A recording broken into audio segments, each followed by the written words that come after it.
एक अष्टमी की रात मीता अपनी बीमार मां के लिए दवाई लेकर घर आ रही थी।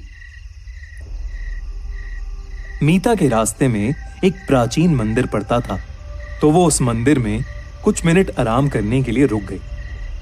तभी उसे लगा कि जैसे मंदिर के अंदर से कुछ आवाजें आ रही हैं। 3 लंबे चौड़े आदमी भागते हुए मंदिर से बाहर आए। उनके हाथ में मंदिर की दान पेटी थी और उनके मुंह कपड़े से ढके हुए थे।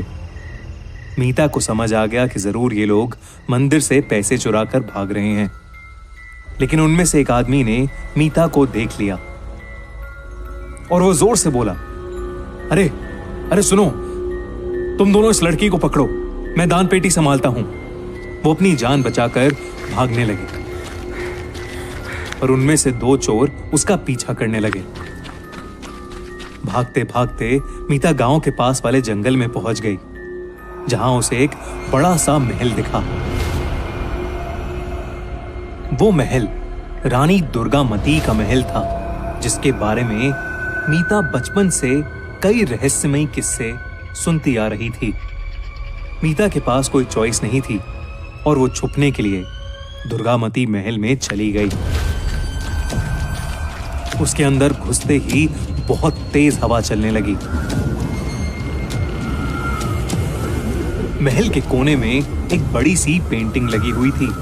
उस पेंटिंग में लाल साड़ी पहनी हुई एक औरत के गले में फंदा था और वो औरत उसी फंदे से लटकी हुई थी। लेकिन ऐसी भयानक पेंटिंग देखकर मीता को घबराहट होने लगी। तभी अचानक दीवार पर लगी वो पेंटिंग धम से नीचे गिर गई। मीता को अचानक बहुत ही तेज ठंड लगने लगी, तो वो इधर उधर खुद को ढकने के लिए कुछ ढूंढने लगी। ढूंढते ढूंढते मीता को ऊपर हॉलवे में एक कमरा दिखा, जिसका दरवाजा बंद पड़ा था।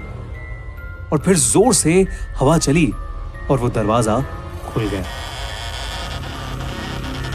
उस कमरे में एक लाल रंग की साड़ी पड़ी थी। उस लाल साड़ी के बगल में एक पुरानी सी किताब भी पड़ी थी। वो हवा से अपने आप खुल गई और मीता ने देखा कि उसमें रानी दुर्गामती के बारे में कुछ लिखा था। वो किताब पढ़ ही रही थी कि उधर वो दोनों चोर मीता को ढूंढते ढूंढते दुर्गामती महल के अंदर आ गए। उन दोनों ने मीता को ढूंढने के लिए अलग अलग डायरेक्शन में जाने का फैसला किया। एक चोर ऊपर चला गया और दूसरा नीचे ही मीता को ढूंढने लगा। सीढ़ियों से ऊपर चढ़ते हुए उस चोर को दीवार पे एक स्विच बोर्ड दिखा। उसने स्विच ऑन किया तो ऊपर वाले हॉलवे की सारी लाइट्स जल गईं। लाइट्स जलते ही उस चोर को जमीन पर खून के पैरों के निशान दिखे।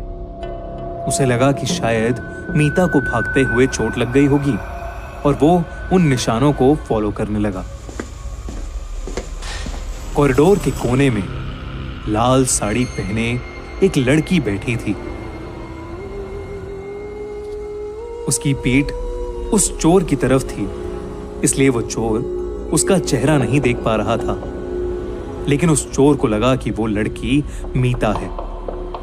जैसे ही वो लड़की मुड़ी, उस चोर के पैरों तले जमीन खिसक गई। उस लड़की ने घूंघट डाला हुआ था और उसका पूरा चेहरा काले बालों से ढका हुआ था। वो चोर को देखकर जोर से चिल्लाई और तभी वहां जलते हुए लाइट बल्ब्स एक के बाद एक फूटने लगे। लाइट्स के ऑफ होते ही अंधेरा हो गया और वो लड़की भी वहां से गायब हो गई। वहीं दूसरी तरफ दूसरा चोर मीता को नीचे ढूंढ रहा था। नीचे वाले कॉरिडोर में एक बड़ा सा शीशा लगा था, जिसे देखते ही दूसरे चोर को बहुत अजीब सा महसूस होने लगा।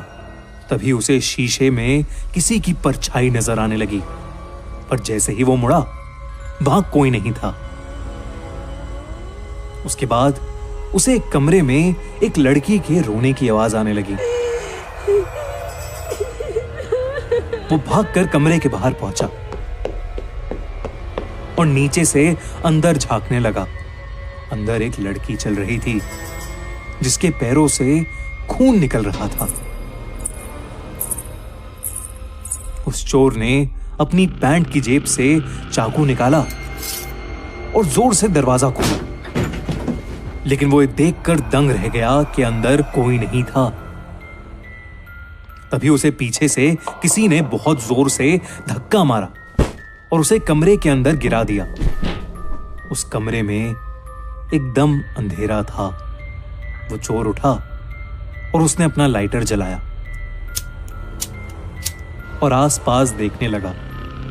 2 सेकंड बाद जब वो मुड़ा तो वही लाल साड़ी वाली लड़की उसके सामने खड़ी थी,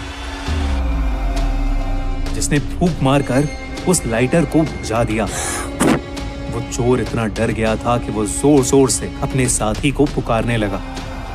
उसका साथी भी भागते हुए आया और डरते डरते उसके साथ महल के बाहर भागने लगा। वो दोनों हवेली के बाहर निकलने ही वाले थे कि उनको पीछे से एक बहुत ही डरावनी सी हंसी सुनाई दी। ऐसी डरावनी हंसी जो पूरे महल में गूंज रही थी।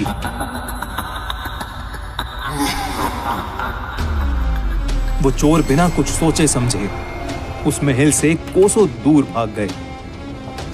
कुछ देर बाद मीता भी वहां से निकलकर अपने घर चली गई।